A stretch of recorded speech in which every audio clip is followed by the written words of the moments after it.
Ito ang latest update sa kaso ng mayor ng Bamban Tarlac na si Alice Goo nang di umano'y nasasangkot sa iligal na aktibidad sa ating bansa.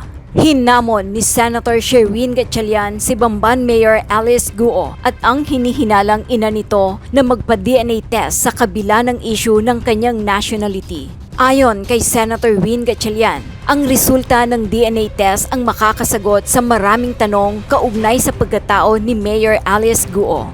Duda ang senador na ang nakalagay sa birth certificate ng alkalde na si Amalia Leal ang kanyang ina. Dahil wala raw Amalia Leal na ipinanganak sa ating bansa base sa mga dokumentong nakalap ng senador. Kung sakaling si Wenyilin nga ang ina ni Mayor Alice Goo, lalabas na siya nga ay isang purong Chinese.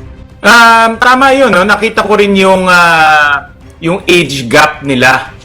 At sa aking pag-aanalisa, dahil nga itong birth certificate ay irregular o defective, hindi natin alam kung totoo rin yung birthday ni Alice Goo na nakadeclare sa kanyang birth certificate. Ang nakadeclare sa kanyang birth certificate, 1986. Pero hindi naman natin alam kung totoong 1986 yun dahil wala namang supporting documents na nakakabit doon sa kanyang birth certificate. Lahat yun ay base sa salaysay ng kanyang ama.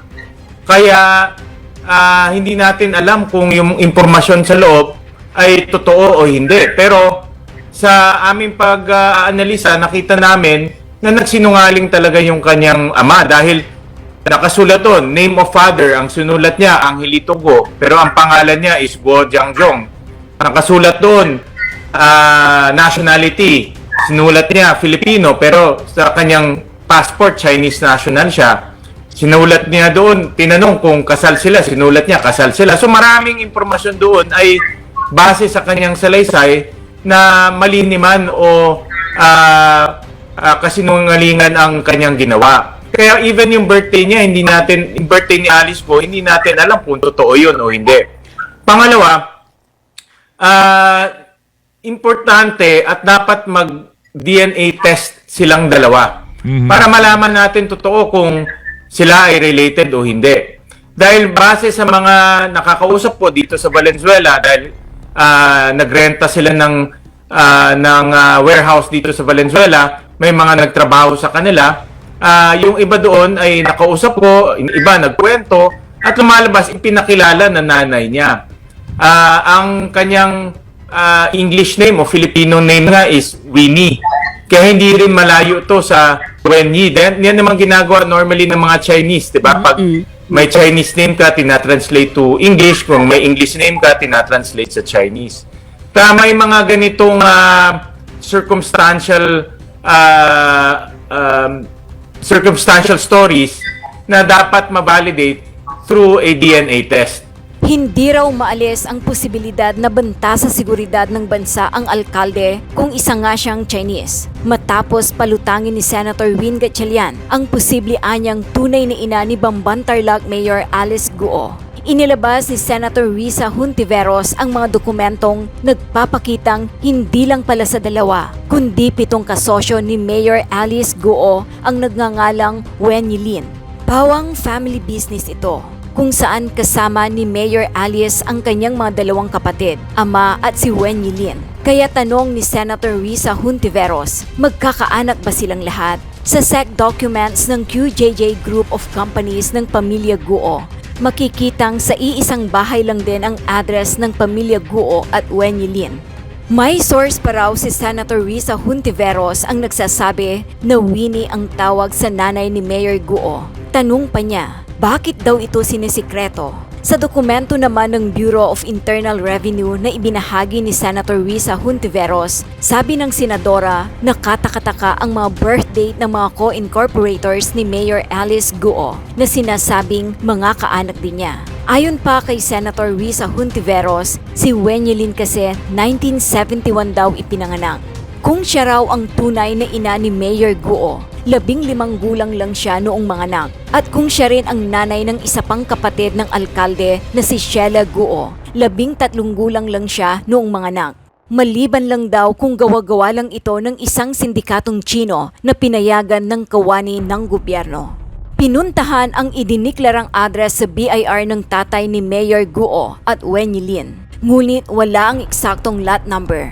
Sabi ng nakausap na wala namang tumirang Guo at Wen Yilin sa nagdaang dekada. Ayon sa barangay, puro bodega at warehouse lang din ang nasa loting yon. Pinuntahan din ang di umano'y address ni Wen Yilin sa Balintawak, Quezon City na nakasaad sa ipinakitang dokumento ni Senator Risa Hontiveros mula sa BIR. Ngunit sabi ng isang security guard, walang tumirang Guo at Wen Yilin sa naturang bahay. Wala ring record ang ganitong residente ang barangay. Pero nung chinek namin sa business permit section ng City Hall, walang ganun na registered company. At yung year na sinabi sa amin ay 2007.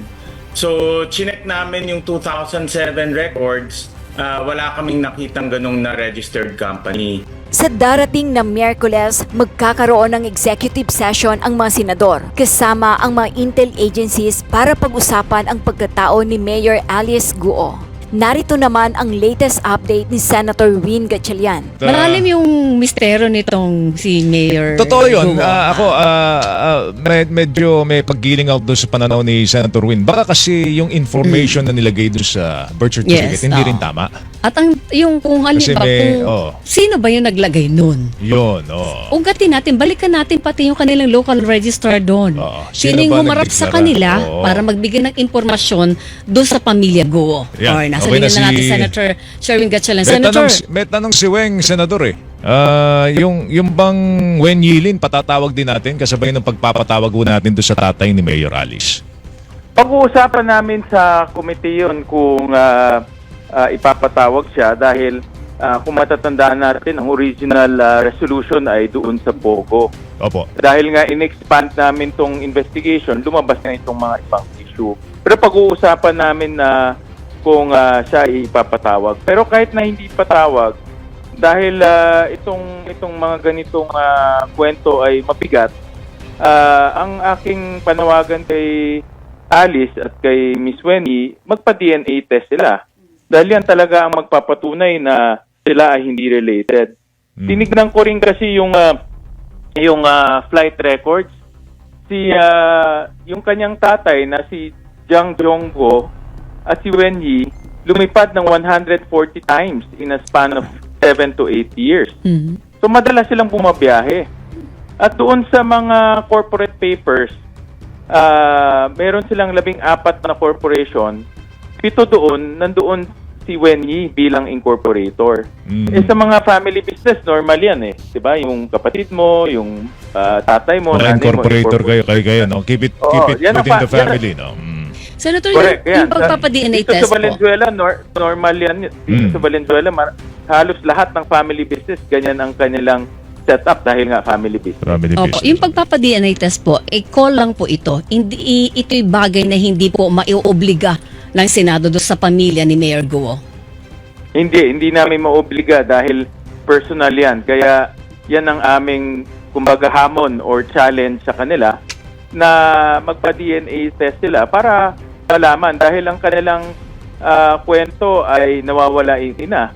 Pero mabigat naman yung mga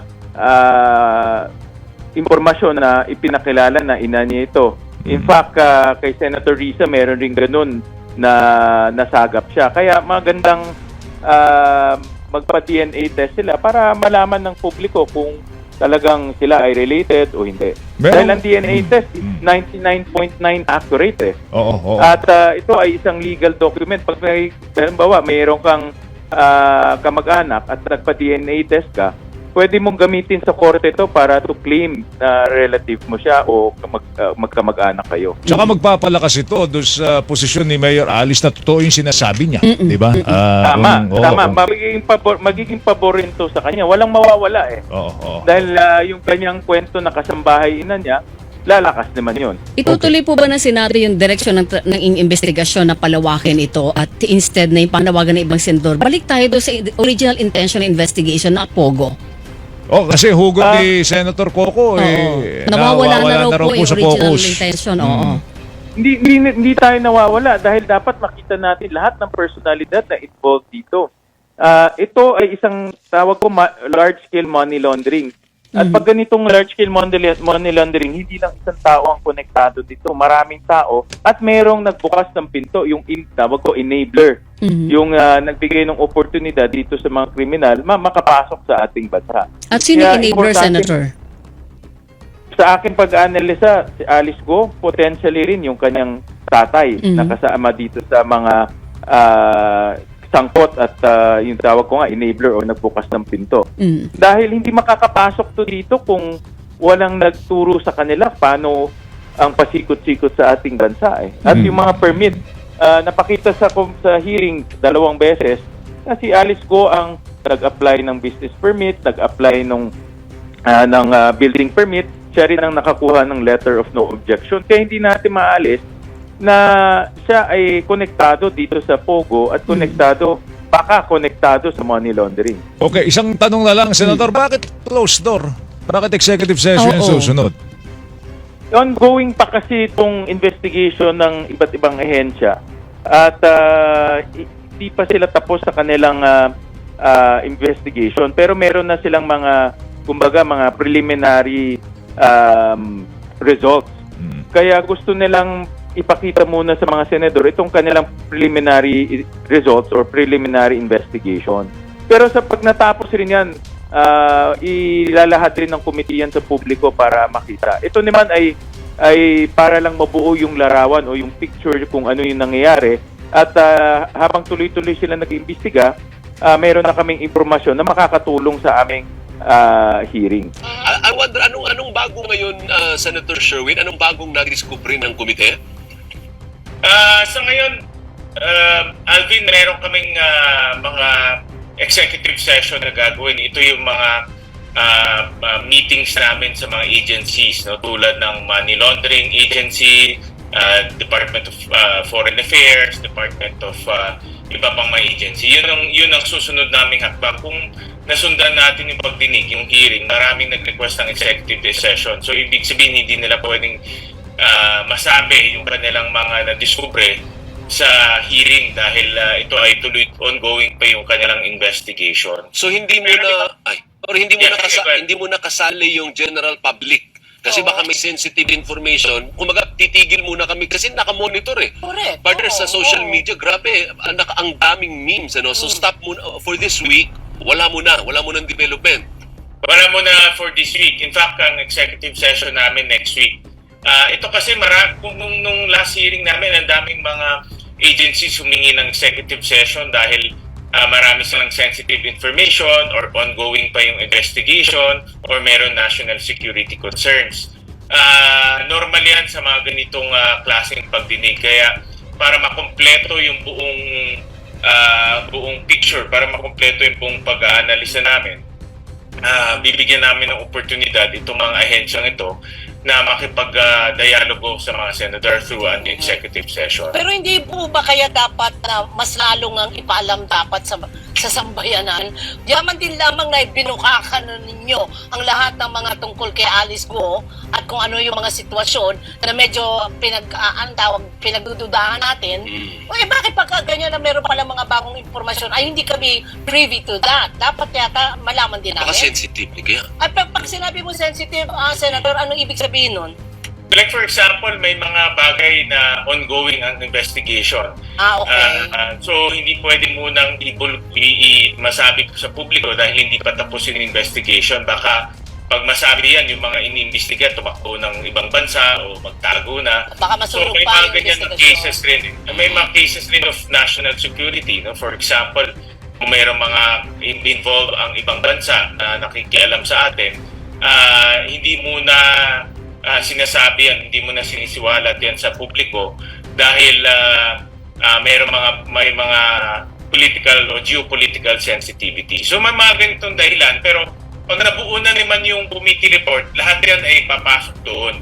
At dapat lang timbangin mabuti kung ano yung pwedeng ipakita sa publiko at nung pwedeng dapat through an executive session lang. Pero marami dyan ay lalabas rin pagdagawa ng committee report. Pero kasali din si Mayor Go dun sa executive session.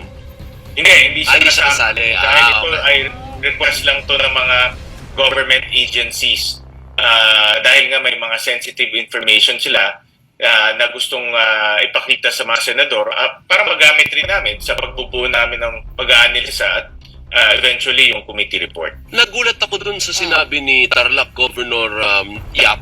Yeah. Sabi niya, bawal daw yung Pogo Hub sa Tarlac. Tapos without them knowing partner, nakapagtayo. 2021 pa daw Bawal. pinabawal. Oo. Paano nangyari yun? Kung bawal pala, ba't nakatayo yun at na-sponsor pa ni Mayor? Oo, nagulat rin ako dun sa statement na yun, na matagal na pala silang merong ganitong resolution, no? Kaya pinakuha ko nga yung resolution dahil kung totoo yung kung meron ngang resolution at mahigpit yung resolution, violation to ng kanilang sariling resolution. At sabi ko nga itong Pogo Hub sa Banban, hindi ordinaryong Pogo Hub eh. Nakikita ko sa ibang mga Pogo, isang floor lang or dalawang floor. Ito isang malaking compound. Ay, oo. Nakakahalaga ng 6.1 billion pesos. Hindi makakatakas to sa mata ng mga taga-Banban. At ang Banban naman ay isang second or third class municipality. So ako sigurado ako itong ganitong development ay isa lang to sa buong Banban, kaya hindi makakatakas sa attention doon ng mga taga-Tarlac. Opo. Ngayon, sabi ni, ay doon ako napakinggan mo si Ma'am Teresita Angsi. Parang na ano siya, sabi niya, May higing ng may higing na maabot na sa personalan daw yung takbo ng inyong investigasyon. What do you think of her observation? May basis ba? O hindi? Kasi kasali din talaga yung national security sa usapin, Correct. lalo na sa kutob o duda na pwedeng espiya ng China si Mayor Alice. Alvin, ako para sa akin unfair yung sinabi niya, no? Dahil talagang gumagawa kami ng maraming vetting process o maraming research bago tayo pumapasok sa ganitong investigation. Katakot-takot na mga research ang ginagawa ng komite at mga senador. Kami mga personal research namin, katakot-takot ang ginagawa namin bago pumapasok sa isang hearing. In fact, hindi lang isang tao gumagawa. In my case, napakadaming tao gumagawa ng research. Kaya unfair naman na sinasabi na hindi kami nag-research, merong witch hunt. Kaya na-expand po at umabot sa kanyang nationality dahil pagdating sa krimen, titignan mo lahat ng personalities eh. Hindi lang tayo pwedeng mag-focus doon sa Pogo at sino yung mga nasa incorporators ng Pogo. Dapat tignan rin natin kung saan nanggaling yung pera, sino nagpapayag na pumasok yung Pogo dito, at dapat tignan rin natin kung sino ba yung tawag natin enablers, sino ba yung nagbukas ng pinto para makapasok itong Pogo dito sa atin. Dahil kung ifo-focus lang natin doon sa mga incorporators ng Pogo, iba doon nagtakbuhan na nagtago na, iba doon tumakas na, iba naman marami doon hindi mga Filipino na marami doon dayuhan. So, at kailangan tingnan din natin paano nabuksan yung pinto dahil napakalaking investment o malaking pera ang pumasok dito at mayroon, kumbaga may enablers, may nagbukas para maakit sila pumasok dito sa Pilipinas. Siguro ang takot niya lang, Senator, is baka mauwi nga sa xenophobia. Yan. Which ako hindi ako naniniwala ang uwi sa ganun. No? Pero siya yun ang ano niya, kutob niya, no? Or pangamba niya. May assurance pa. Pinopromote na. Magalit tayo sa China. Tayo. Ano bang assurance mo sa kanya na hindi naman mauwi sa xenophobia ito? Ako nga, Alvin, consistent naman ako sa sinasabi ko na hindi natin tinitignan dito kung ano ang kanilang lahi o ano ang nasyonalidad nila. Ang nakafocus tayo sa crime. Doon tayo sa crime. Nakafocus rin tayo doon sa mga taong kasama sa crime. Directly or indirectly. At nakafocus rin tayo kung paano sino ba yung mga taong nagbubukas ng pinto o nagiging enablers nito mga Pogo sa pagpasok dito. At nakafocus rin tayo sa pagkukulang ng gobyerno tulad ng PAGCOR. Higpit yung regulation ng PAGCOR pag binasok ko yung guidelines, pero paano nakapasok yung mga ganitong kumpanya dito? Kaya hindi natin tinitignan kung anong nasyonalidad. Yung importante dito, yung mga taong involved. Kaya hindi natin tinitignan kung itong mga taong to kung saan sila nanggaling. Nagkakaano lang talaga na Chinese sila, karamihan. Dahil ang merkado, ang 90% ng merkado ng Pogo is China eh. Yeah. Doon sila talaga kumukuha ng mga sugal eh. At Tama. kaya nangyayari, marami sa mga operators ito galing ng mainland China. Sa mga ilang hearing pa po, ilang beses pang ipapatawag si Mayor Alice dyan sa pagdinig ninyo? Depende to sa executive hearing, no? Pero nakikita ko isa pa. At least mas one. marami kaming detalyeng makukuha kasi ang mga tanong dito na hindi pa namin nakukuha, saan ang galing yung pera, no? Dahil ang hindi maliit na pera ang binuhos para mabuo itong Pogo Hub. Malaking pondo ang ibinuhos dito. At doon sa hearing nga, pero medyo babaling lang ako ng konti, pero konektado to, yung kanyang birth certificate. Dahil paano yung mga laman ng birth certificate niya hindi consistent doon sa mga official records ng Philippine Statistical Authority.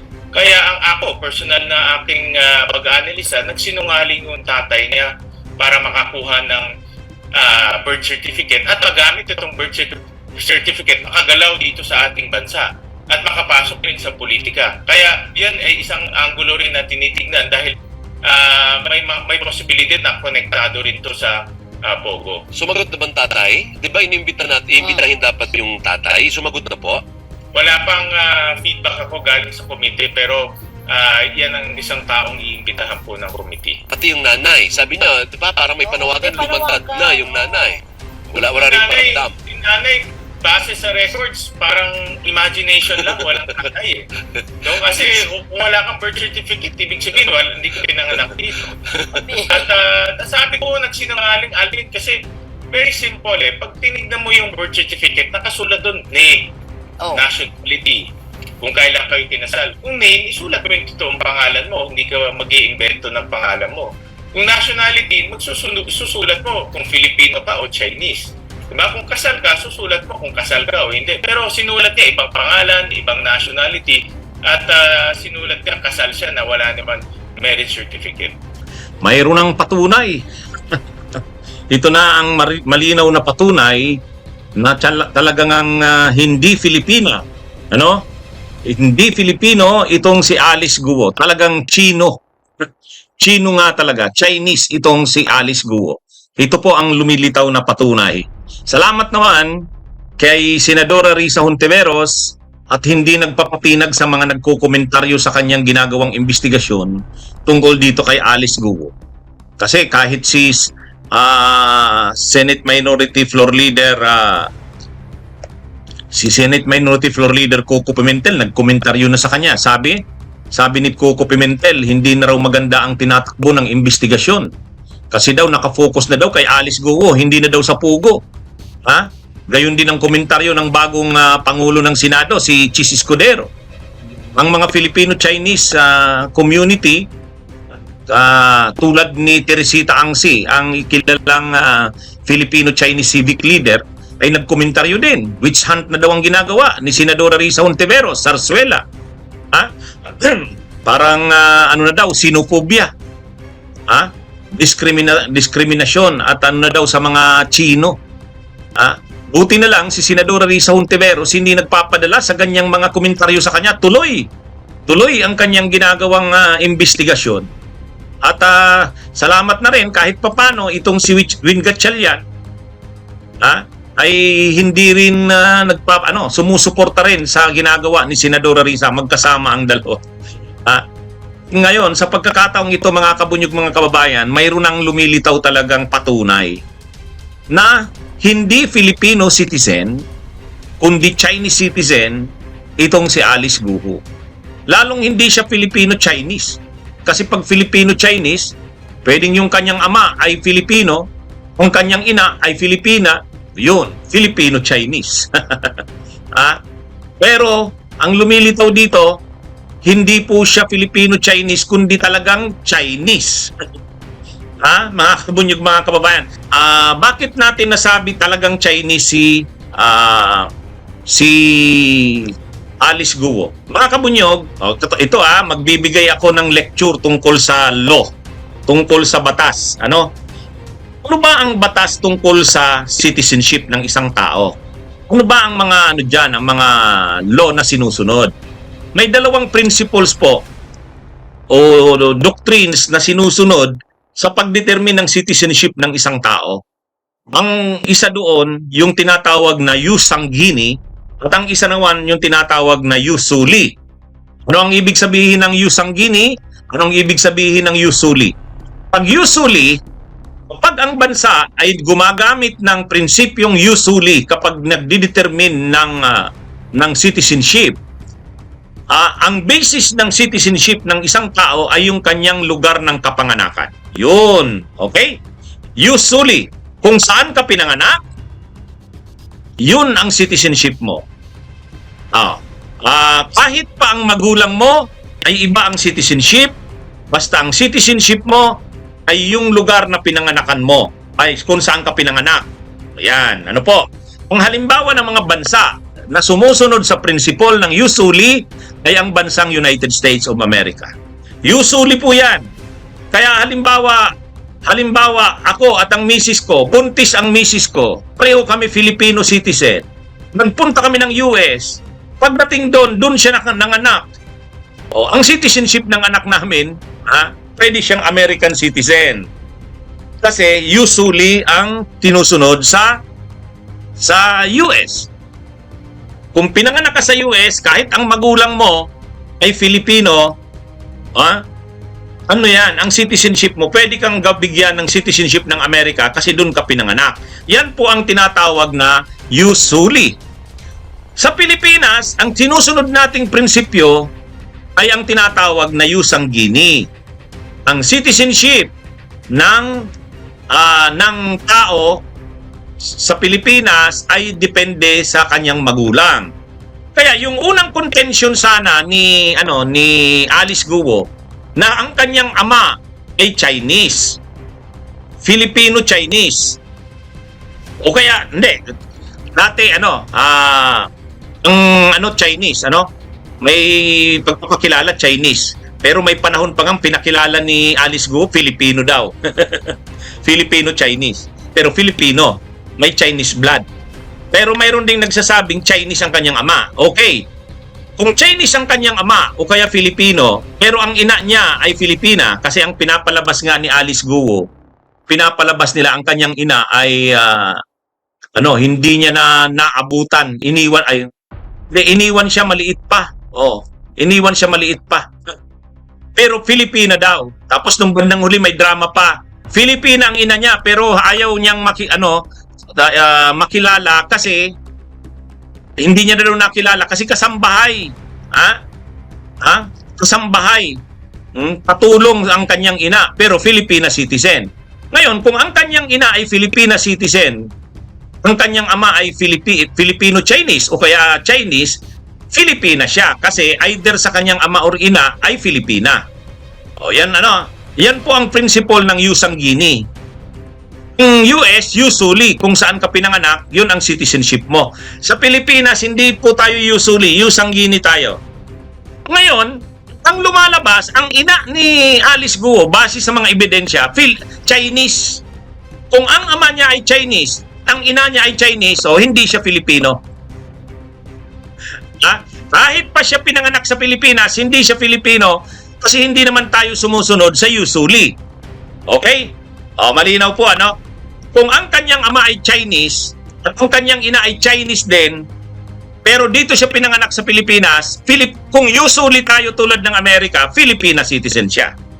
Pero hindi nga hindi tayo usually, jus sanguinis.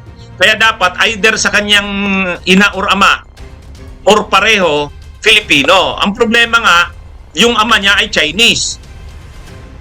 At yung ina niya, lumilitaw ngayon, Chinese din, hindi siya Filipina. Nakuha niyo mga kabunyog, mga kababayan. Tinatago pala nila talaga na ang kanyang ina ay Chinese. Tinatago yung Chinese ang kanyang ina. Kaya ang pinapalabas, katulong yung kanyang ina, na ang kanyang ina ay hindi niya nakilala. Pero may lumilitaw ngayon na isang tao. Ang pangalan ay Lin Winyi Lin. Sa records lumilitaw, hindi ordinaryong tao itong tao na to. Sa lahat ng ari-arian ng pamilya Guo, kasama ito lagi. Yung kanyang ama, siya, si Alice Guo, saka itong Lin Wenyilin na to, lahat may-ari ito. Pangalawa, 170 times na nagbiyahe yung ama ni Alice Guo, kasama itong si Lin Wenyilin. So ibig sabihin, hindi ordinaryo yung tao itong Lin Wenyilin na to. Ito ang kanyang ina. Kung ito ang kanyang ina, Lin Wenyilin, na isang Chinese, ang kanyang ama ay Chinese, di hindi siya Pilipina. Oh, ano na ngayon, Escudero? Ano na ngayon, Coco Pimentel? Ano na ngayon, Teresita Angsi? Salamat na lang at mayroong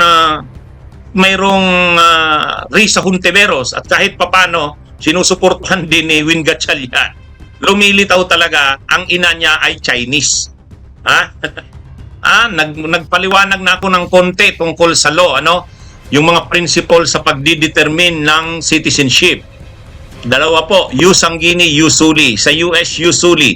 Pag pinanganak ka sa US, kahit foreigners ang yung mga magulang mo, American citizen ka, US citizen ka. Kasi ius soli sila. Sa Pilipinas, ius sanguinis tayo. Kung ano ang citizenship ng magulang.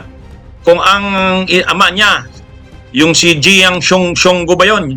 Hindi naman Chonggo, Xionggo reko. Jiang Xionggo. Hindi Chong, Xiong. Jiang Xionggo, yan daw yung ama ni Alice Guo. Pero Chinese citizen 'yon. Chinese citizen. Yung ina niya, ang kalusot nila Alice Guo, Pilipina, kaya lang iniwan daw siya, bata pa siya. May drama pang linagay. May mga drama-drama pa, parang maalaala mo kaya. Katambahay daw ang kanyang ina. Yung pala, hindi. Si Wenyilin, yung Wenyilin ang kanyang ina, ay Chinese din. Pure Chinese. Pure Chinese ang kanyang ama. Wala na. Wala na. Pure Chinese ang ama, pure Chinese ang ina. Sa Pilipinas, ius sanguinis tayo. Kung ano yung citizenship ng ina, unang ama, yan ang citizenship ng bata. Kung dito pinanganak, so malinaw mga kabunyog. Kung dito pinanganak, so pwede ka namang maging Chinese ay Filipino, pero magna-naturalization ka. Ibig sabihin, mag-a-apply ka ng proseso para sa naturalization. Hindi naman nag-apply ng naturalization kasi ang pinapalabas nila, yung citizenship niya na Filipina, acquired by birth. Dahil yung ina niya ay Filipina. Hindi siya nag-apply ng naturalization. Hindi nag-apply ng naturalization, tapos yung ama at ina mo Chinese, wala. Chinese ka talaga. Patay. Patay si Alice Guo. So ito na mga kabunyog. Yung mga nagtatanggol dyan kay Alice Guo, si Coco, si Escudero, ito na. Mabuti na lang si Senadora Risa, matapang, hindi nagpapatinag. Kahit ano-ano ng komentaryo sa kanya. I-focus na lang daw sa pugo. Huwag na daw kay Alice Guo. Hindi. Mabuti ito at mayroon tayong ganitong nauungkat ang ganitong mga modus malamang marami pa nga ang katulad nitong modus na ito ni Alice Guo. Okay. Maritso, makikita naman natin na nagagamit lang yung POGO license as a front for human trafficking, or illegal detention, at ngayon large-scale money laundering. At under this administration, 6 na raids ang nangyari na under this administration. And all of the raids, hindi bumababa sa 1,000 yung mga taong nare-rescue. At hindi rin bumababa sa 1,000 yung mga taong dinideport dahil nga dito sa mga POGO. At ang common denominator nito, mga POGO na ito, mga sindikato ang nagpapatakbo. I'll give you a very specific example. Itong nangyari sa Banban, na merong 3 partner si Alice Guo doon sa kanyang corporation, yung Baofulan, na isa konektado sa POGO, ito yung nakatakas ng grenade dito sa Banban. Yung dalawa konektado sa money laundering na recently lang nahuli sa Singapore. So, itong activity sa Banban in my analysis, is a money laundering activity. This is my initial analysis. Dahil illegal itong activity ng Pogo, walang bangko magpapahiram dito sa mga ganitong project. At lumalabas itong project na ito, kung kinumpute ng aming mga engineers, 6.1 billion pesos ang perang ibinuhos para ipatayo yung mga facilities 10 hectare lot, di ba? 10 hectare lot, 37 37 buildings. May shopping mall, may condominium. Mga villas So, pa. pag kinumpute mo conservatively, about 6.1 billion pesos. Okay. So, sino naman bangko magpapahiram ng 6.1 billion Oo. pesos sa Pogo na alam nila illegal ang activity? So, ang pera nanggaling to sa labas. Oo. At itong panggaling sa labas, obviously, nanggaling din to sa mga illegal activities or pera na hindi matrace ng ating Oo, system. kaya nga money laundering. Kaya money laundering. Meron kaming executive session with AMLAC, I think next week, Okay. so para mapag-usapan to. They requested an executive session kasi maraming ongoing investigation pa. So, makikita natin na ito ay hindi lang problema ng Pilipinas, kundi transnational crime to. Na umiikot at nagpapatakbo mga organized crime Yeah. na pumupunta dito at nagsiset up ng mga Pogo operations. Sir, di ba ang Pilipinas nga, aside from the one of the two countries with no divorce, along with Vatican, Philippines is also one of the 3 countries that have still in the gray list ng financial anti-money laundering, di ba, sir? So AMLAC has not done anything yet to correct that situation. Well, ito mga professional criminal syndicates to. Even in Singapore, nahuli nga nila. At least Ito, nahuli dalawa. sila. Yes, Oo. pero matagal na nag-operate yun doon. Di ba Maraming series of transaction yun bago nahuli. So, and that's Singapore, which is much more sophisticated. Oh. Dito sa atin, nakita ko itong example ng Banban is a clear example of large-scale money laundering na nangyayari na dito sa atin. Oo. Pero meron nga bill, di ba, sa Senate, pinupush nga ng AMLAC and BSP yata to further make it stricter ng ating present anti-money laundering. Actually, na-amend na anti-money laundering law twice na. Okay. To But make hindi it pa rin stricter. ba't hindi pa rin natin masatisfy FATF? Kaya tayo naman, hindi naman tayo bumababa, hindi rin tayo tumataas. Ano? So, that's why in enforcement, napakahalaga. Oo.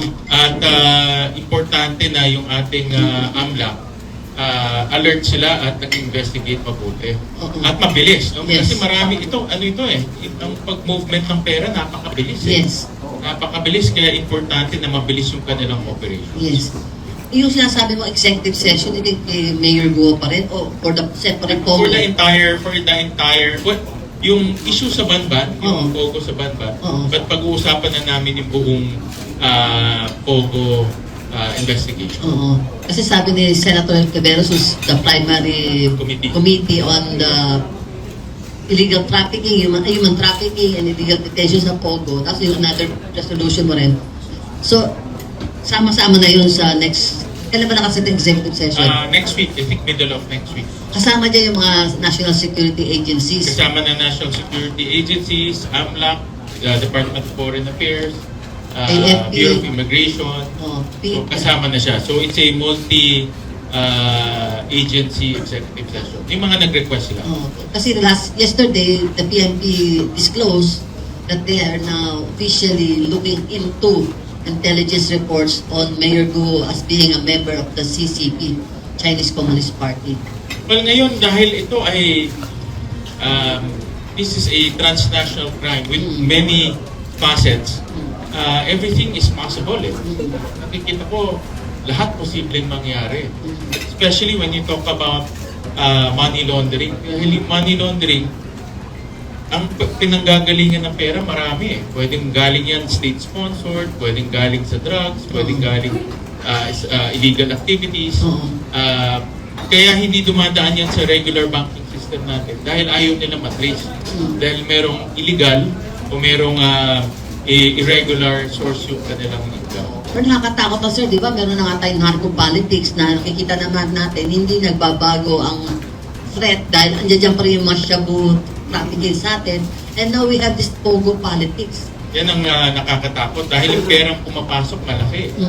At itong mga sindikato na ito, marunong rin, no? Pinag-aaralan rin nila yung ating judicial system, yung ating enforcement system, pinag-aaralan na rin nila yung ating mga batas, kaya nakakalusot rin sila.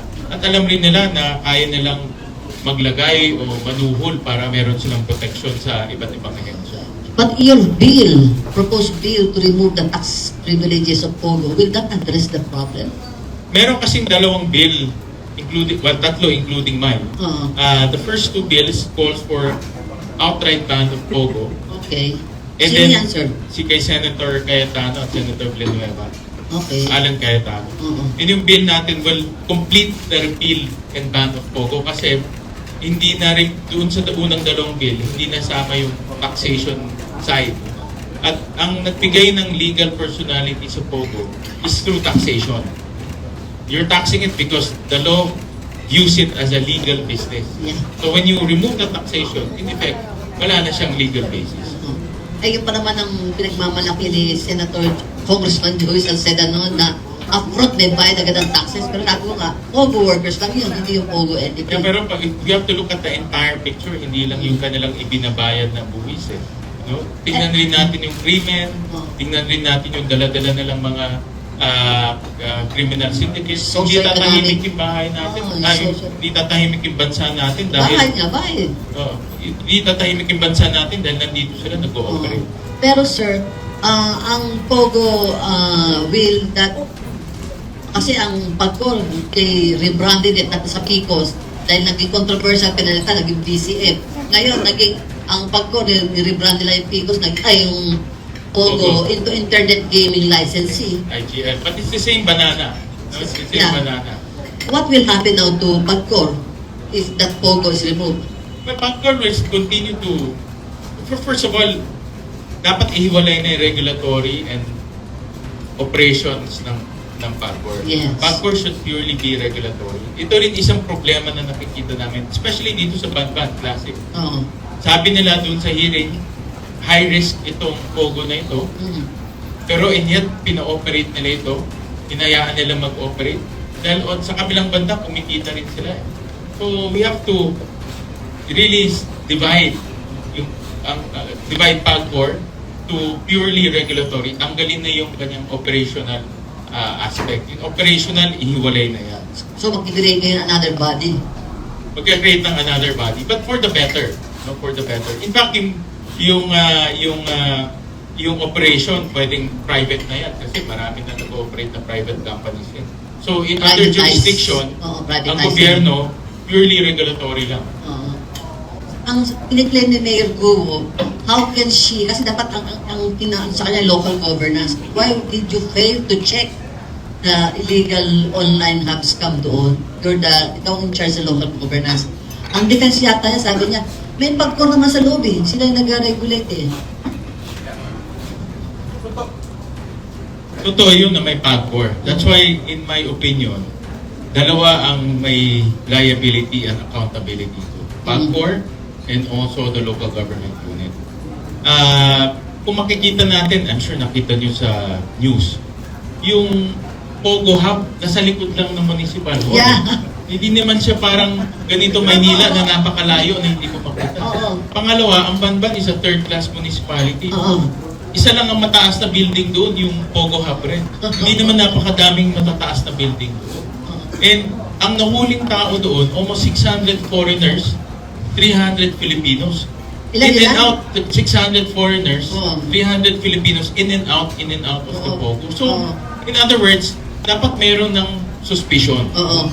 And nung tinignan din namin yung mga dokumento, which tuloy-tuloy pa pag-review namin, pero meron kami nakita doon, na isang kumpanya na hindi registered in the Philippines, pero nagdadala ng pera dito sa Pilipinas, galing abroad. Dito niya nilolonder. Dinadala sa Banban in particular. So nakita namin sa dokumento, we're collating all the information. But by that alone, dapat red flag ka na as a mayor. Yeah. Yung bayan ko napakaliit. Meron nag-invest sa akin 6.1 billion pesos. Yung kumpanya hindi registered sa Pilipinas. Dapat nagtatanong ka, bakit napili yung Banban? Bakit hindi Makati, hindi Pasig, hindi Maynila? Bakit Banban out of all the, bakit hindi Cebu? Diba? There must be something. Diba? So, yung mga ganito dapat tinatanong yan eh. Ngayon, tama rin siya na may PAGCOR doon 24/7. Kaya nga sinasabi ko, failure of regulation because yung mga PAGCOR employees doon, dapat nakita rin na itong mga almost 1,000 na mga nagtatrabaho doon, walang yung tinatawag nating gaming license, wala ring mga employment permit. Oh yes, Pumapasok lang sila doon para magtrabaho nang walang kahit anong permit. Interagency of BI, dapat meron din ang BI. Correct, Oo. correct. So both my liability. Both Yeah. my liability. Nag-a-apply dito yung deaf and dumb, no sir? Nakikita, di ba? Deaf, blind, and dumb. Pero sir, ito na last question. If ang mga, kasi alam ko, you still have 2028 ang term mo. Yung mga tatakbo sa 2025 as MEC stalwart, that would be your main consideration. If Pogo supporter ka, I won't support you. Kasama yun. Dapat any, not only Pogo, but any candidate will be supported by illegal sources. Siyempre, they won't admit that. Pero publicly they declare they are in favor of Pogo. I voted for Pogo. Will that be Well, a for me, mabigat yun dahil nakita ko na itong Pogo, pinapahirapan yung ating bansa dahil sa krimen. At maraming mga, ang kinakatakot ako itong mga sindikato na ito, at nangyayari na. Next time, ang target niya, mga local na. Ang susuhuli niya, mga matataas na tao na. Saan pa tayo pupunta pag ganyan? Yun ang kinakatakutan ko. Lumalalim at lumalalim na yung ugat niya. Pag napakalalim na yung ugat, mas lalong mahirap. Dapat i-root out na agad. So, yan nga. At this early, this will be your message to, alam ko kasi malakas din ang power, endorsing power mo. So, Hindi man. so that will be a consideration. Definitely, that will be a consideration. Okay. Art, my friend, my techie friend, merong di bang malabas na Excel and Microsoft ang gagamitin? Can you explain to that? Anong dangers mo? So, madagdag ko lang doon kay Senator na sinabi niya na yung sa Pogo. So, noong 2023 August yun, ni-raid ang isang Pogo. Meron sila nakitang more than 25,000 SIM cards pre-registered. Ang mga SIM card na yun, merong laman na 100,000 plus bawat isa. So, kung i-multiply mo yun, meron na siyang 2.5 billion. 100,000? Wow. Bawat isa. Oo. At ang pera doon galing sa Each? pag-i-scam sa mga Pilipino. Ilan SIM cards yung nakuha? More than 25,000. So Tapos kung i-multiply mo 100,000. siya ng 100,000, so mga 2.5 billion. Oo. So yung mga pera na ginagamit ng Pogo, nanggagaling din sa Pilipino sa pang-i-scam sa atin. Noong September, may na-raid ulit na Pogo at nakita nila doon na merong mga SIM cards na merong laman na 1 billion pesos naman. Pwede ba yun? Pang-i-scam galing sa mga Pilipino. So yung pera na ginagamit nila against us, nanggagaling din sa mga Pilipino. So sa e-wallet yan, hindi yan sa mga... E-wallet kasi pre-registered na siya. Oo. Kasi hindi mo sabihin Gcash, merong bawal ang Gcash ng maganda, di ba? So mga registered siya at mga verified na account siya. So kaya ayun, yung mga pera natin, galing din sa pag-i-scam sa mga Pilipino.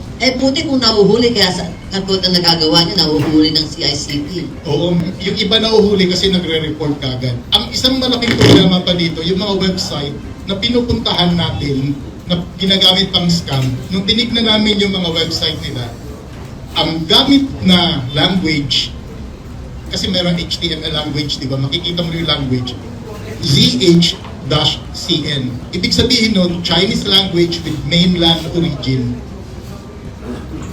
At ang mga comments para sa susunod na programmer dun sa website na yun, nakasulat using Chinese characters. So hindi naman natin sinasabi na Chinese government to. Pero sinasabi natin, ang mga nangi-scam sa atin, mga Pogo, kung saan ang mga gumagawa ng programs nila, mga Chinese programmers.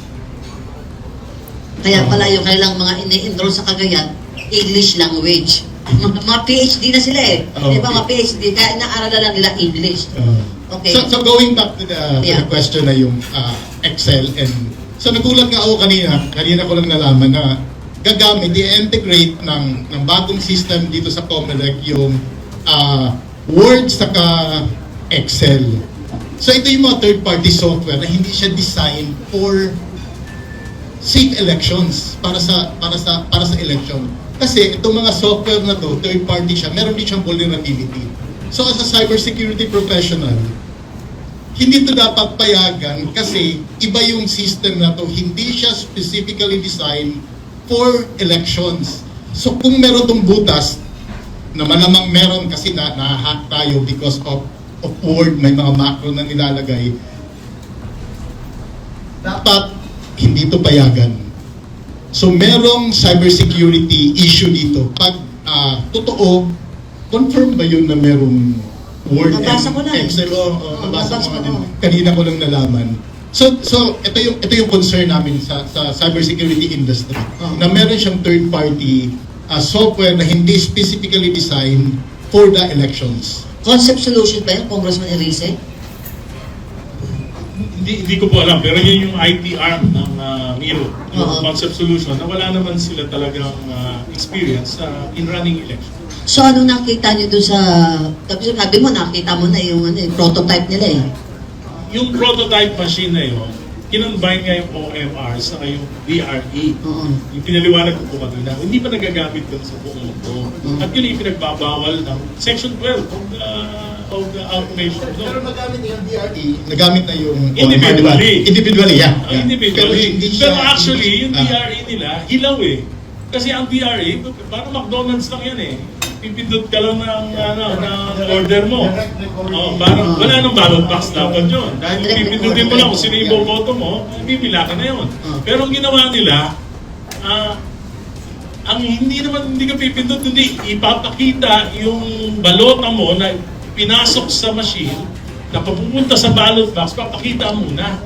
Bago mo pipindutin para pumasok, para bilangin, kailangan makita mo muna. So sabi ko, yun yung danger, privacy. Hindi gagamitin niya sa vote buying, pero mo, ganyan kalaki yung monitor, makikita. Hindi, ito nga kay Arte, SIM card na lang eh, di ba? Pangalawa, second,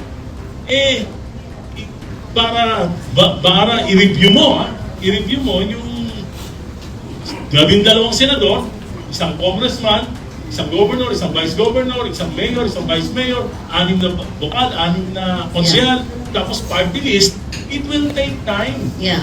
Pagkatapos, unnecessary yun. Bakit? Naipasok mo na yung ano mo eh. Yeah, so said Ibig mo sabihin, ilalabas mo ulit kung sabihin nung botante, hindi yan, ang pinoto ko. Ilalabas mo ulit. Doon na ang gulo. Yun na yung gulo. Yung sa Comelec, may poll watchdogs. Ang Scam Watch Philippines, makakatulong ba sa magiging poll watchdogs ba kayo? So ang gagawin namin ngayon ng Scam Watch Pilipinas, isasama na namin yung education, voters education, sir. Kailan? So ongoing na to. So magkakaroon kami ng mga talks kung paano ma-secure yung paano bumoto ng ayos at paano bumoto ng tama. Kasi isang uri din ng scam yung nauto ka dahil sa deepfake, dahil sa AI ginagamit para siraan ang ibang mga kandidato. Kaya ngayon, Yun ang tatanong sa'yo next. Usong-uso mga generative AI. In fact, si Mayor Go, ang dami ng memes eh. Pati mga senators na memes na rin. So, paano ang protection namin dyan, mga ordinary voters? so dapat gumawa na ngayon, habang maaga, gumawa na ngayon ng regulation. Kasi kumakalat ang mga deepfake na to sa social media platforms. Oo. So dapat pigilan na ang Facebook, pigilan na ang X, pigilan ng Instagram na maglagay ng mga AI-generated content na naninira o Sino mag-request niyan? Gagawa tayo ng batas. Ay, sabihin ko Senator Sherwin. Oo. So gagawa dapat ng regulation na pinagbawal to. Sa US, meron ng as of my last check, meron 14 states. Oo, 14 states sa US. Na nagbabawal o nagsasabi na bawal gumamit ng deepfake sa mga negative campaigning. So halimbawa, naninira, pinagsalita mo yung isang kandidato na hindi naman niya sinabi. Kasi matidetect nila sa US yun. At tayo may capability pa. Nadidetect ng social media platforms yan. Ang problema lang, mga social media platforms, they're too big to fail, very arrogant. Yeah. Hindi pinapansin yung mga So, anong resort natin? regulations. I see, at least si Senator Sherwin meron ng solution doon sa Pogo. Ito, wala pa tayong solution dito. Sabi ko nga kay Kong Egay na in the future yung mga paggagawa ka ng commercial, lahat AI generated na eh. Oo. No, hindi mo na kailangang kumuha ng production house, Oo, hindi mo yeah. na kailangang kumuha ng director, hindi mo na Oo. kumuha ng scriptwriter, Oo. lahat AI na. Oo. And that's highly possible kasi Oo. nakikita na natin. Oo. Sa ngayon, maraming bansa pinag-uusapan to regulate AI. Yeah. Pero wala pang bansang nakakagawa. Because binabalanse rin natin yung innovation at regulation. Dahil Yeah. pag re-regulate mo naman, hindi mag-i-innovate. Yeah. So wala pang bansa. It's really masyadong, kumbaga, maaga at masyado pang mabilis yung paggalaw na maraming bansa hindi rin nila alam kung paano i-regulate to. Pero may mga agreements na. Maraming mga agreements between the tech companies Oo. na sinasabi nila dapat yung AI-generated content ay ma-regulate nila or mayroong ethical standards. Okay. Kasi itong mga AI-generated content, meron silang data na pinagkukuhaan. Kung yung data mo ay, let's say, masama o hindi o fake news, ilalabas na AI fake news rin. So may mga big companies tulad ng Microsoft, ng OpenAI, meron na silang mga ethical standards. But these are among themselves. Pero marami rin kasi mga AI companies na mas maliliit na meron din silang ganitong capability. Tatanong ko na, sasamantalahin ko na ito. Kasi si Congressman Abante filed a bill in Congress to ban TikTok. Anong sense mo doon, sir? Anong sentiments ko doon? Ako nga, ang aking proposal to ban cellphones inside schools. Yeah, I know that Oo, you I filed think that. we talked about that and we will be filing the bill soon. At ang social media kasi very marami na ngayong mga studies on how social media is affecting the mental health ng bata. Yes. Bullying, And marami na rin mga studies pointing that ang TikTok is yung algorithm niya much more aggressive than the others. Oo. But having said that, ang bata kasi ngayon, iba na yung kanilang pag-iisip because of social media and cellphone. Yes. At kaya sabi ko, para ang bata lumaki ng marunong magkipagkaibigan, matuto magbasa, yung kanyang habits ay maiba dahil gusto niya mag-aral, dapat i-ban natin ang cellphone inside schools. Dahil ito nakaka-apekto sa paglalaki ng bata. For example, bigyan ko kayo ng halimbawa. Pag recess, kaagad cellphone eh. Wala nang kwentuhan. Wala nang sports. Wala nang social life. Wala nang sports. Gusto nilang mag-cellphone. Kaya hindi maganda rin yan sa pagpapalaki ng bata. I can empathize because my grandson, whenever we eat, kailangan may cellphone na nilulood ng cartoon. Anyway, bad na yun. My last question before I open it to the floor. Art, paano mo how can the scamwatch prevent Pogo politics? Help only prevent Pogo politics to reign. So ang purpose talaga ng Scamwatch Pilipinas is to educate the public.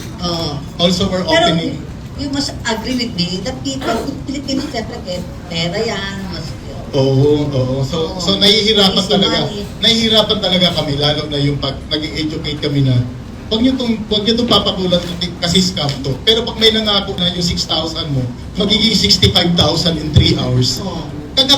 Kumakagat-kagat yung mga Pilipino. At pag kinakausap namin, sa amin pa nagagalit, tinatawag kami, utak ka lang ka, ayaw daw na maging maunlad sila. After a day, babalik sa amin, humingi ng tulong. Lagi namin sinasabi na wala na kami magagawa dyan kasi willingly binigay mo yung OTP mo, yung numbers mo, saka yung details mo. So ang tanging paraan lang talaga na magagawa natin, i-educate natin. Sa kapagbawalan sana, wala tayong law na pinagbabawalan ang Facebook kasi nanggagaling sa Facebook ang majority ng scams natin na nakakabiktima ng Pilipino. At tatandaan natin yung cybercrime ngayon, mas malaki na ang kita kaysa sa drugs. Ganun kalala ang cybercrime sa buong mundo. So,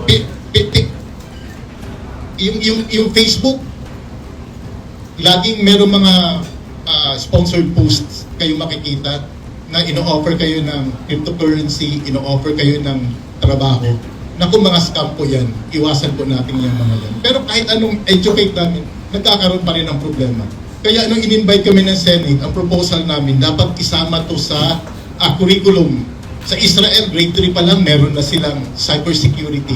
Bawal mag-click ng link. Ay, ang chairman ng Oo Senate. nga, oo. So sana mangyari to na sa Pilipinas din, isama sa curriculum yung cybersecurity kasi ang internet, hindi lang yan pang social media, nandiyan ang bangko natin, shopping natin, communication natin. So kinokontrol na tayo ng social media. Kaya dapat ang nakikita namin solution dito bukod sa education, dapat may mga regulations tayong magawa gaya na ginawa ng Australia. Okay. On that note, I open the floor for your question. She, I saw you first. Raise your hands. Please introduce yourself because I know you. Sir, good morning po. Sherry Torres, ABS-CBN. Sir, two questions lang po. Yung first lang, kanina Senator Win and Sir Art and Attorney Elise, we interviewed Chairman Garcia, and kasama dun sa kinoconsider niya yung pagpapabawal na paggamit na ng AI during the campaign next year. How do you find this kind of proposal, sir? Is this feasible?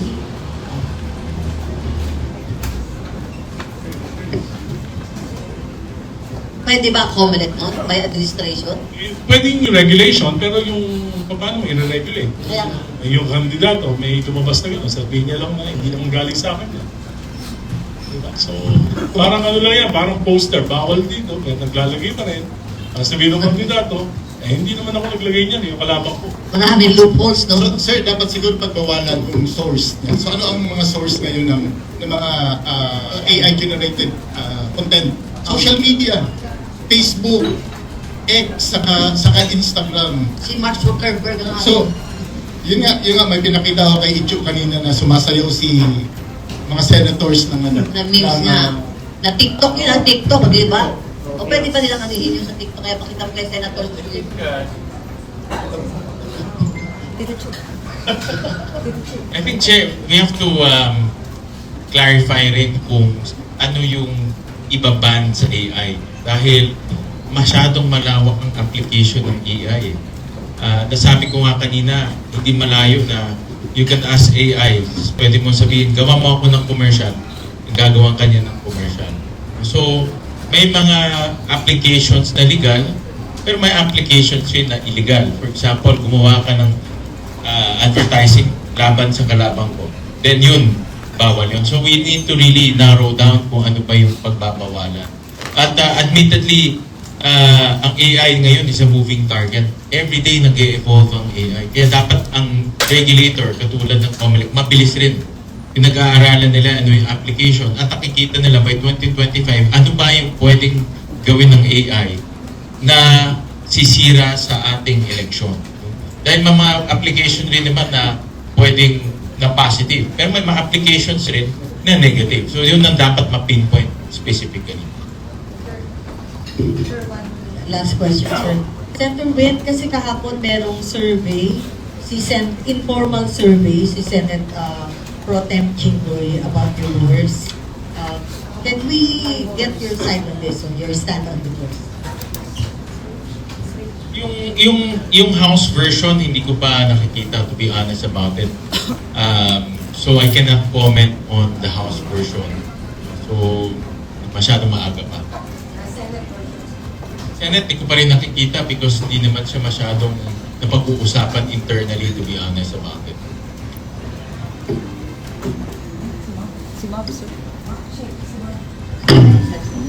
So, okay, please.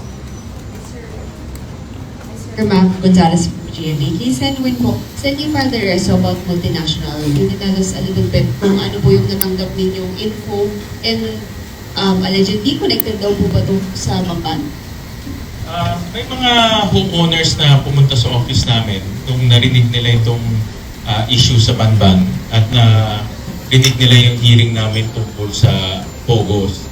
At maraming pumunta sa aming iba't ibang may multinational, may alabang.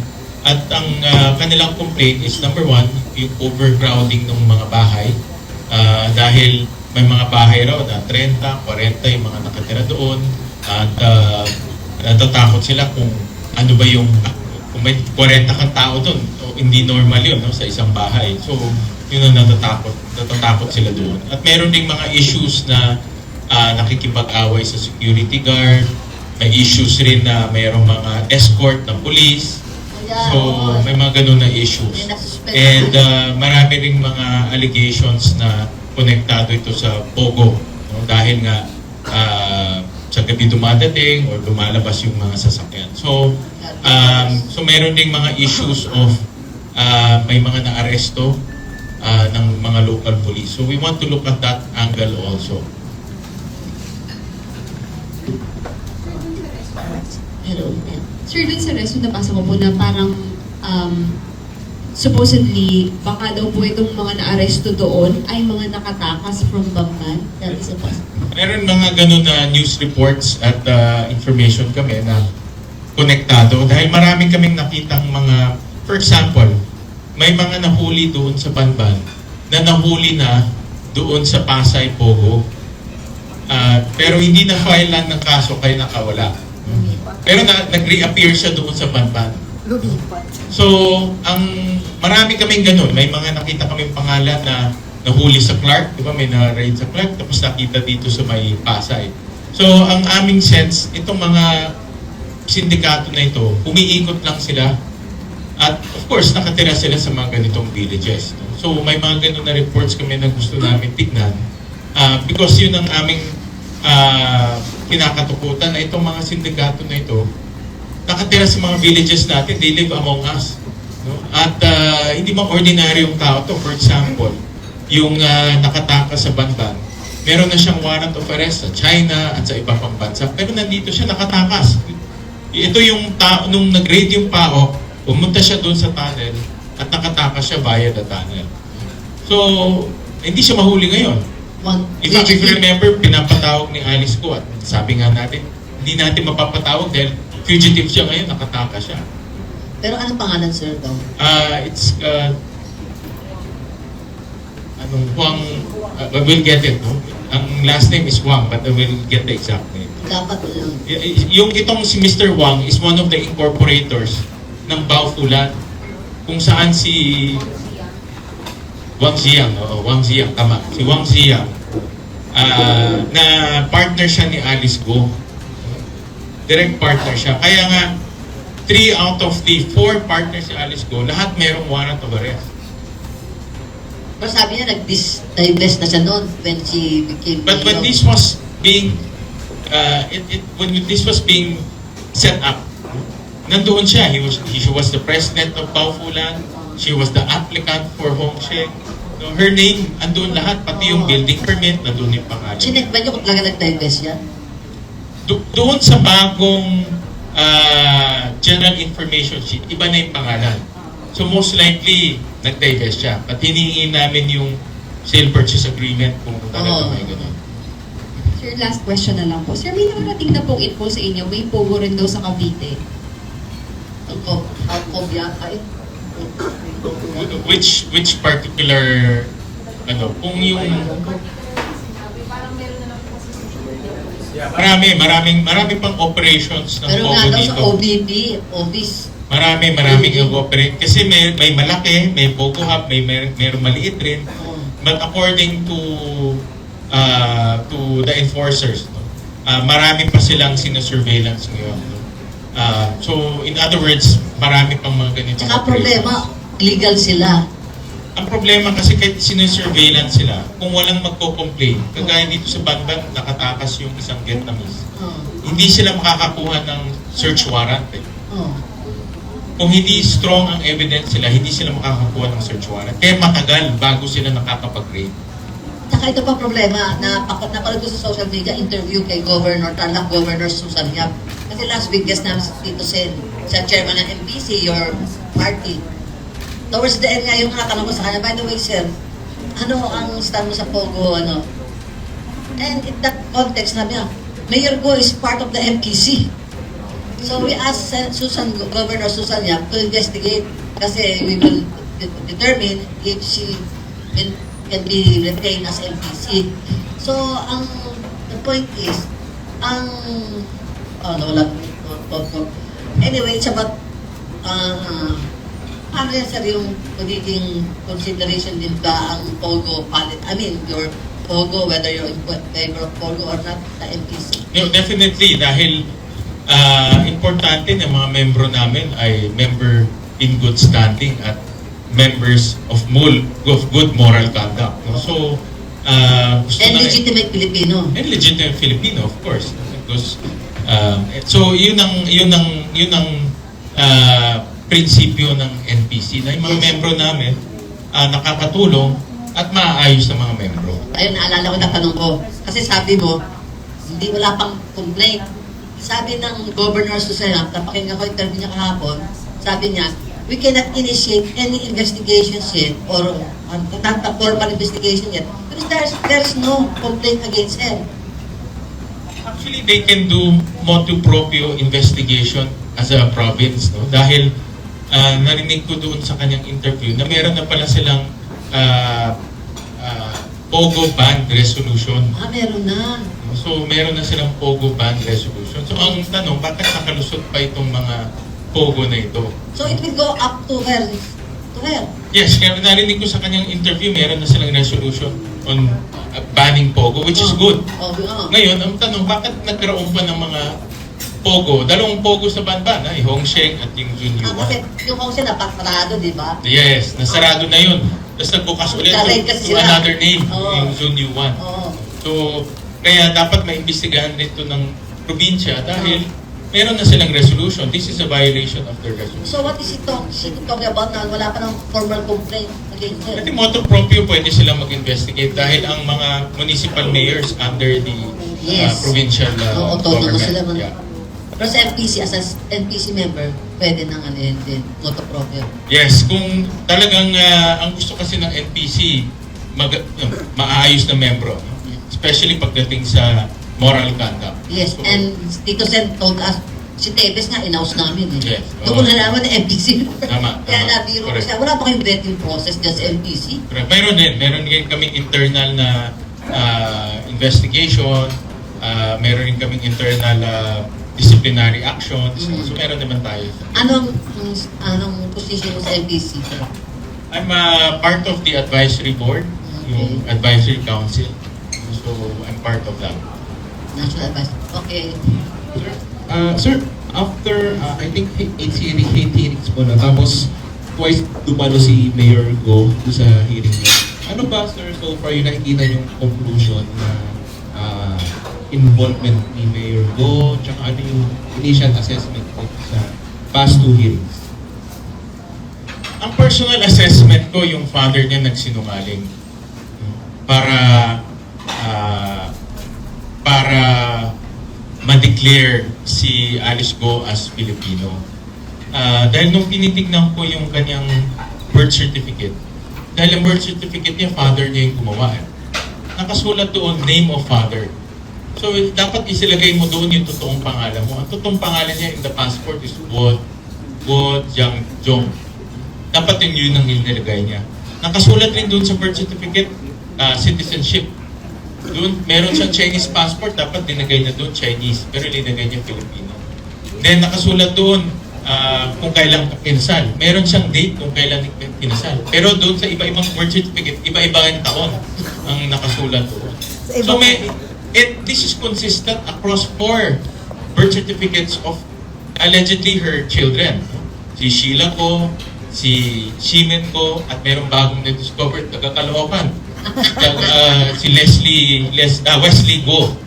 Si Shimen and si Wesley sa Caloocan nag-late registration. Pero nag-childhood sa Valenzuela. Tumira rin sila sa Valenzuela. Magkatabi lang kasi kami, kapit-bahay kami. No? So, Pero hindi mo natatandaan siya.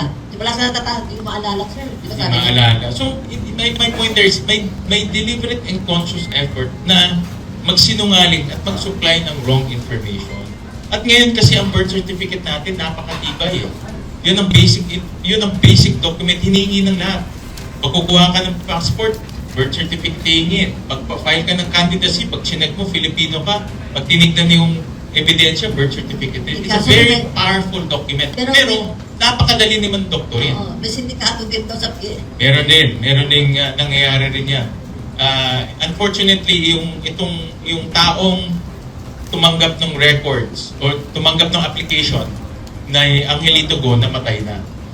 But based on the PSA report to us, pag a-apply ka ng late registration, maraming requirements yan eh. Maraming supporting documents. Walang supporting documents. Kung hindi isa lang, yung certification ng NSO. By that alone, makikita mo na problematic na talaga at irregular. Walang nag-question sa candidacy niya nun eh. Kaya sabi ni Walang nag-question eh. Ito lang naman, pag hindi naman lumabas tong POGO issue, business as usual naman eh. Pero sabi nga ni Soldier, tapos ko na lang. Ay, warranto proceedings. And then the mother, there's a big possibility na itong si Amelia Leal is a figment of imagination. Walang ganitong tao. Yung kanyang mother is another person. Most likely, ang mother niya is also a Chinese. Kaya malakas ang suspicion na spy siya, which she vehemently denies. I'm not a spy. I'm a Filipino. Well, sa ngayon, with criminal syndicates, everything is possible eh. Hindi natin marurule out yun. Dahil sindikato to, if they can do money laundering, they can do everything. Sir, how about sir yung yung pagkaka-apply niya sa POGO, na-establish na ba talaga? May conclusion na kaya kayo na Yung company niya talagang involved talaga siya si Mayor Go? Doon sa hearing, lumabas na merong isang babae called Nancy Gamo. When we were looking at the documents, si Nancy Gamo is present in not all, but 3 or 4 Go-related companies. Siya yung nag-incorporate ng Go-related companies. Sino siya? After a while, lumabas din yung pangalan niya dun sa Junyu 1. Nancy Gamo rin. So, paano yung siya nag-incorporate ng Go-related companies? Biglang all of a sudden, siya nag-incorporate ng Junyu 1. So, by that alone, connect the dots. May connection within the Go-related companies in Junyu 1 through Nancy Gamo. May tanong lang din ako kay Senator Win. Sen, early this week, may interview kay SP Escudero. He was asked about the POGO and your stand to totally ban POGO. Ngayon, ang sabi niya, if we're going to ban POGO, dapat i-ban na ng lahat ng gambling operations lahat dito sa Pilipinas. So, how do you find that kind of stand, sir? Considering na magkaiba yung impact na binibigay, for example, ng POGO and casinos. Iba kasi ang POGO eh. Kahit nasugal siya, ang POGO, dala-dala namang krimen. Yan ang kaibahan nito. At ang operator ng POGO, mga syndicates, proven na yan. Ilang raid, 6 na raid na nangyari dito.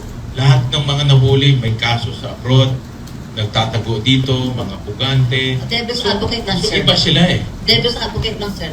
Di ba ang POGO kinikater lang mga Chinese gamblers? At wala daw Pilipino. Ang argument ng mga kapatid nito, Seth, nila Escudero, hindi naman Pilipino gamblers. Yung front nila, Chinese gamblers. Pero yung sa likod nila, sabi nga ni Art, tina-target mga Filipino, na through scamming. Lahat yan pare-pareho. Ina-raid sa Clark, scamming. Ina-raid dito sa Pasay, scamming. Ina-raid sa Banban, scamming. Lahat may scamming activity. Tsaka yung sa Clark, legitimate pang may license ng pagko. Meron din. Lahat sila may license So obviously, pare-pareho. they cannot regulate. Because when you give a license, itong license na ito, pwede ka na magpasok ng mga trabahador galing sa China, galing sa Vietnam, sa iba-iba. So ginagamit nila ito sa pag-recruit ng mga trabahador galing sa ibang bansa. Pagdating dito, tinatago nila yung passport. Kaya nung binibreak yung vault, ang daming passport na kukuha, tinatago, illegal detention na kaagad doon. wala na magawa yung mga dayuhan dahil nandito na sila, nakakulong. No, at pinapatrabaho na lang sila sa scamming. So yung Saka may torture chamber may torture chamber pa. Kaya rin kaya tumakas dahil hindi na kaya yung torture na nangyayari. So, parang Iba apples to po, oranges. Parang ganun. Hindi natin pwede silang isama sa mga ibang casino businesses dito sa Pilipinas. Dahil iba yung kanilang activities. Ito criminal activities talaga ang Pogo. Sir, last na lang kay Senator Vico. Sir, sinagot na ni Senator Risa, pero kasi may mga criticisms na parang lumilings na raw po yung topic dun sa hearing ng Pogo. Na imbis na sa Pogo daw nag-share na raw kay Mayor Go. Maybe get your stand. Unfair naman na sabihin na hindi kami gumagawa ng research. In fact, for this committee hearing, katakot-takot na research yung ginagawa. Hindi lang ako, kundi mga staff namin, staff ng committee, staff ng mga senators. At walang sarswela dito na nangyayari. Bibigyan ko kayo ng very specific example kaya bakit in-expand yung investigation at nasama yung ibang mga kapamilya ni Alice Go. Nung tinignan namin yung mga corporations, pinag-usapan namin ng hearing. Sinabi ni Alice, 2 ang corporation nila na pinagkukunan ng cash flow. Yung QJJ Farms, QJJ Embroidery. Tinignan namin yung financial statements, lugi o maliit lang yung kita nito. So ang tanong, saan nanggagaling yung pera? Saan nanggagaling? Kung hindi nanggagaling sa negosyo nila, saan nanggagaling yung pera? In-expand namin dahil ang incorporators ng kanyang corporation, kasama doon yung kanyang mga kapatid at kasama yung kanyang yung tatay. At meron pa isa doon na kasama, isang babae pangalan Lee Wen-yi. Na tingin ko, ito siguro yung totoong nanay niya. Tingin ko my personal analysis. Because family corporations to eh. At kaya in-expand namin dahil nakita naman natin, in-investment doon, 6.1 billion, hindi nakikita sa family corporation sila na saan nanggagaling.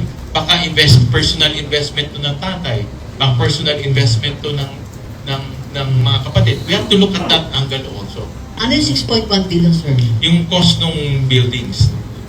37 buildings yan in a 10-hectare property. So, we have to look at kung saan nanggagaling yung pera. If it's not from the corporation, maybe individual. Hindi natin alam. No, baka meron silang individual businesses na hindi kasama sa negosyo. So we have to look at all of those. So, hindi sa lumihis, but we expanded the investigation because yung money laundering, napakalaking aktibidad to na dapat tignan lahat. Tsaka kanina napakinggan ko sa radyo si Senator Jingo Estrada, sinabi niya, staff work niya, nakadiscover, na-confirm na yung kanyang boyfriend ang actually nag-run ngayon ng corporation. Then prove, di ba kayo ng allegation before? Ngayon, na-prove na daw nila. Ang makasabat na po din, natindigan ko yung kay Senator Sherman. Alam mo, 6.1 billion. Why would you invest 6.1 billion in Bamban? Sinong negosyante na matino ang iisip na mag-i-invest ng 6.1 billion sa Bamban? Ayan lang po. Yun rin, tinatanong ko rin sir, ito si Egay is a veteran businessman. Kung may 6.1 billion ka, ilagay mo na lang sa Caloocan, which is a highly urbanized city. Baka third-class municipality. Second-class municipality. So, ito yung mga ganitong, kaya nga if you look at nung pumunta kami sa Banban, ito na yung pinakamataas na building doon eh. Hindi makikita dahil yan na yung pinaka malaking development in that area. And you discovered those things along the way, di ba? Because we expanded the investigation. So, kailangan namin makita lahat ng picture. Pero di ba mag-take over na yung Senate Blue Ribbon? Ay, di ba pala yun? Ngayon pa rin. Yung Senate Blue Ribbon, meron siyang investigation on the fake passports and fake birth certificates. Oo. Medyo related dito. Medyo related. At natuklasan nga nila na mayroong mga sindikato na go-operate sa PSA dahil napakadaling kumuha ng birth certificate. Ibigay mo lang yung gusto mong information, mag-sign ka ng affidavit, bibigay na sa iyo yung birth certificate mo. Kung kakilala mo yung registrar, huwag ka na mag-submit ng mga mandatory requirements, may birth certificate ka na. At yung birth certificate na yun, pwede ka nang kumuha ng passport. Okay. Tsaka mga illegal workers, di ba? Walang work permits. It was only after PAOK they did it. Correct. Walang mga work permits lahat yun. That's why yung accountability nasa PAGCOR rin. Dahil meron silang tao doon 24/7, bakit nakalusot ito? At bakit hindi nila nakita na walang mga permit yung mga nagtatrabaho doon? 24/7, ibig sabihin, may tao silang kasi under their guidelines, they have to inspect all the facilities inside the POGO Hub. So, ibig sabihin, dapat naglalakad sila, tinitignan nila yung mga activities doon. Kaya nga na-transfer ni Mayor Go ang liabilities sa kanila. Both. As a mayor, meron ka rin dapat, meron ka rin responsibility na pigilan yung mga ganitong activity. Dapat nagtatanong ka, bakit dito, tama nga, bakit sa Banban? Bakit napili kami dito? Kasi yung investor Bamban. Alam mo yung word? Kasi ang Tagalog ng Bamban, yung balo di ba? Bamban yung investor. Tama-tama sa kanya, Bambang ka kasi, di mo alam ang nangyayari. Anyways, question? Senator Win, JB po from IBC 13. And given nga po itong mga issues ni Mayor Alice na kalusot as mayor habang may questionable documents, would you recommend po ba na to amend the Omnibus election code for future elections? I think ang titignan namin ngayon is how to reform the birth certificate system, process and system in our country. Masyadong naaabuso at masyadong madali. At use technology rin on how to integrate all of this. Meron na tayong national ID. Oh, yeah. Bakit hindi natin ma-integrate to sa national ID natin? Admittedly, maraming kababayan tayo na, lalo na yung mga katutubo, sa probinsya, hindi nakakapag-register on time. Admittedly. So, babalansehin natin na huwag naman masyadong mag-impede dahil sa kanila, pero huwag naman masyadong madali dahil may nang-aabuso. This is not the first case.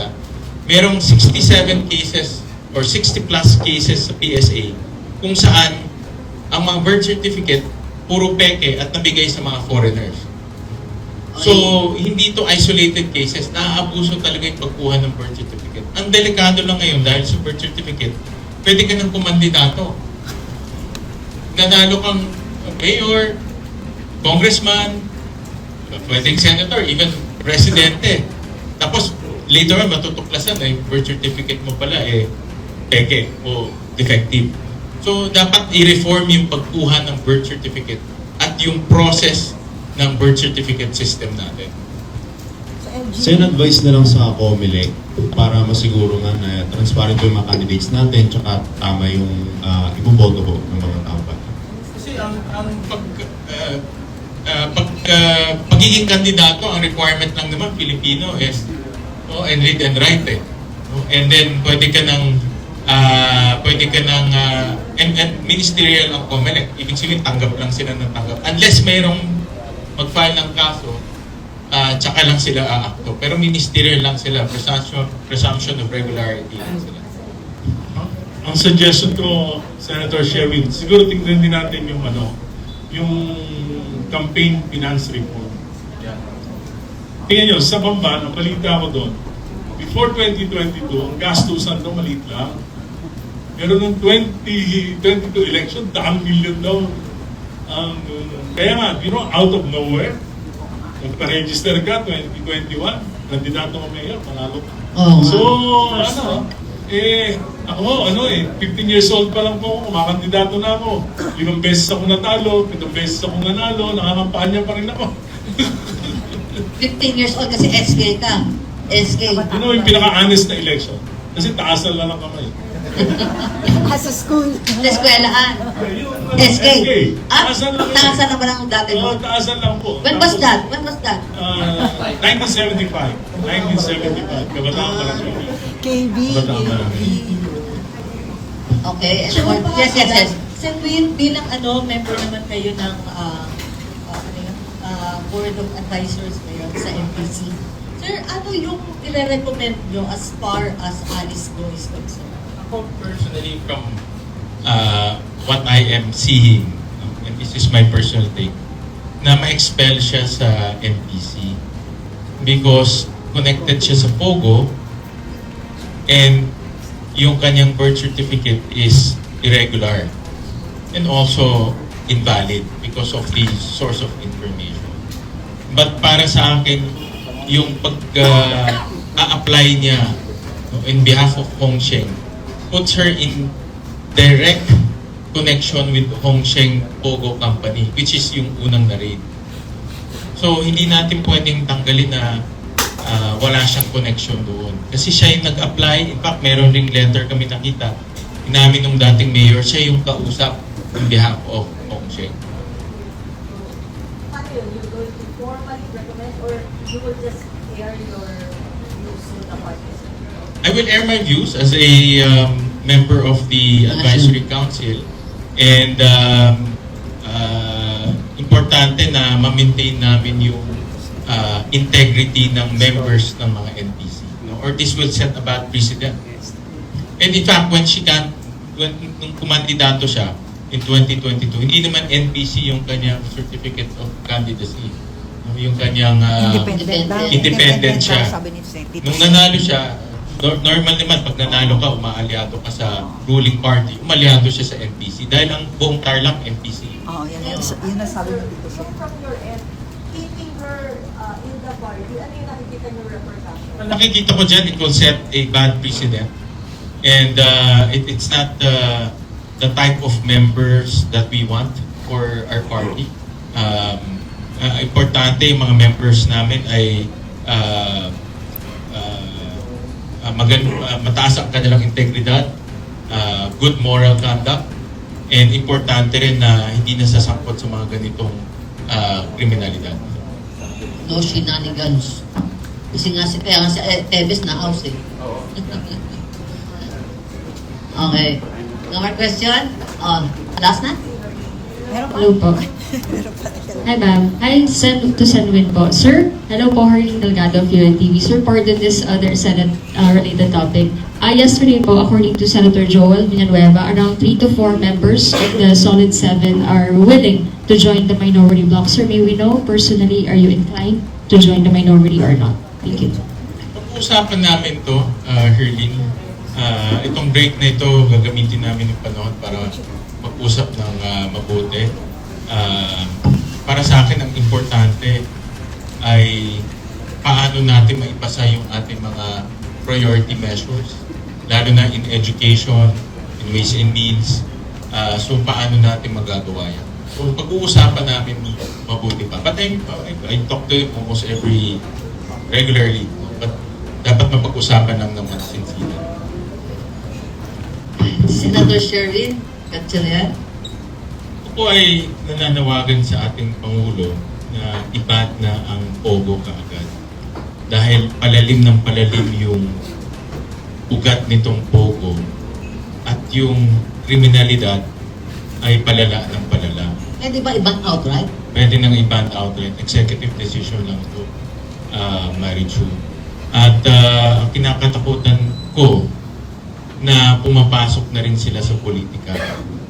So hindi lang naglalagay, hindi lang na nununuhol, kundi pumapasok na rin sa politika. At pag mas malalim na yung ugat, mas mahirap nang buwagin yan sa mga susunod. So habang kaya pa natin ngayon at yung mga enforcers pa natin ay masigasig, ang aking panawagan sa ating Pangulo na i-ban na kaagad yung Pogo dahil walang kaputihan nito na dinadala para sa ating bansa. You can ban this if Congress is not in session kasi batas yung Pogo eh. Of course, merong executive powers no, para i-ban. Meron rin through legislative. Kasi it will take time, di ba? Yes, it will take time, of course. Pero for the President to ban it, it should be while Congress is not in session like now. Pwede naman. At pwede naman niyang gawin yun because ang regulator ay PAGCOR which is under the Office of President. Okay, maski na may batas sa Pogo allowing it. kahit na may batas, Oh, pwede kasi niya nga, suspend. adjourn naman eh. Oh. Pwede niya i-suspend. Kasi tariff din yun eh. Tariff measures can be approved into law by the President when Congress is not in session. Correct. Yan, tip yan. Mag-subscribe at i-click ang notification bell para sa mga susunod na video updates. Maraming salamat po.